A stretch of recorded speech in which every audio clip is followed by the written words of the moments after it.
કાલથી ચૈત્ર નવરાત્રિ શરૂ થઈ રહી છે. ચૈત્ર નવરાત્રિનું ખૂબ મહત્ત્વ છે. જે લોકોનું વજન વધારે હોય છે તેઓ વજન ઘટાડવા માટે અને એક શ્રદ્ધા તરીકે પણ ચૈત્ર નવરાત્રિ કરતા હોય છે. તો ચૈત્રી નવરાત્રિ કરવાથી હેલ્થ માટે ઘણા બધા બેનિફિટ થાય છે. બોડી ડિટોક્સ થઈ જાય છે.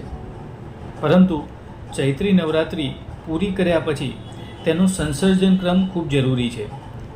એટલે કે ચૈત્રી નવરાત્રિ પૂરી થાય પછી તરત જ તમે તમારા રોજિંદા ખોરાક ઉપર આવી જાઓ છો અચાનક જ, તો તમારું બોડી તેને એક્સેપ્ટ નથી કરી શકતું અને તમારું વજન જે ઘટ્યું હોય છે એના કરતાં પણ વધારે વધી શકે છે.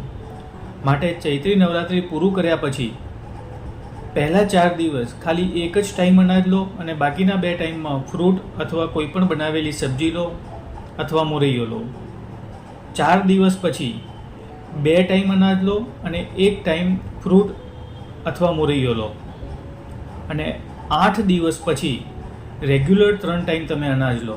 જો આ રીતે કરશો તો ચૈત્રી નવરાત્રિ દરમિયાન જે વજન તમારું ઘટ્યું હશે એ ફરીથી નહીં વધે.